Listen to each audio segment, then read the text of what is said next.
In a decision that has roiled the state, Texas Governor Greg Abbott has issued a full pardon for Daniel Perry, a former U.S. Army sergeant convicted of murdering Garrett Foster during a 2020 Black Lives Matter protest in Austin.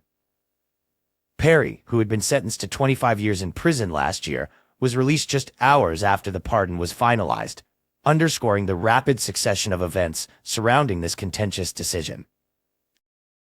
Governor Abbott's pardon followed a unanimous recommendation from the Texas Board of Pardons and Paroles, which conducted an exhaustive review of the case. This thorough investigation involved scrutiny of police reports, court records, witness statements, and interviews with individuals connected to the incident. The unanimous vote by the board ultimately highlighted Texas's robust stand-your-ground laws, which Abbott emphasized in his statement. He noted that these laws cannot be nullified by a jury or a progressive district attorney. The incident in question occurred on July 25, 2020, amid nationwide protests following the murder of George Floyd. Perry, driving for Uber, encountered a crowd of protesters, including Foster, who was legally carrying an AK-47 rifle. Witnesses testified that Perry drove into the crowd and shot Foster 5 times after Foster reportedly motioned for Perry to lower his window. Perry, claiming self-defense, argued that he believed Foster intended to harm him. The circumstances of the shooting and Perry's subsequent trial have been a flashpoint for partisan interpretations. Conservative media outlets largely framed Perry's actions as a lawful exercise of self-defense within the parameters of the stand-your-ground laws.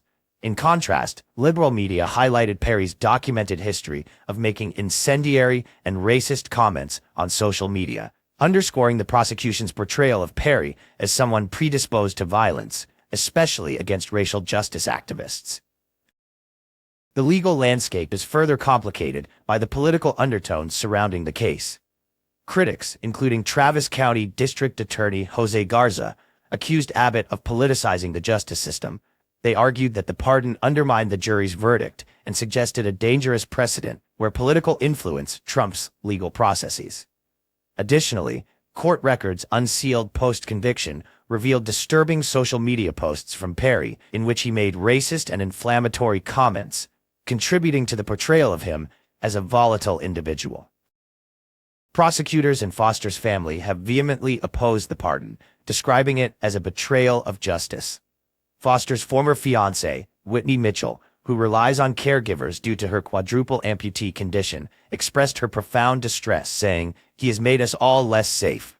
With this pardon, the governor has desecrated the life of a murdered Texan and impugned that jury's just verdict.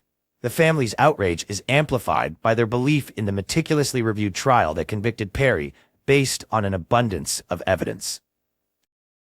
Abbott's track record with gubernatorial pardons reveals this move as an exception. Traditionally, his pardons have focused on non-violent offenders with decades-old convictions, often conferred during the holiday season. This high-profile pardon stands in stark contrast and underscores the significant political and social ramifications. As Daniel Perry steps back into civilian life, claiming to be thrilled and elated to be free, the broader implications of Governor Abbott's decision continue to unfold. The pardon not only releases Perry, but also restores his firearm rights, adding another layer of complexity to an already heated debate about justice, self-defense laws, and political influence in Texas.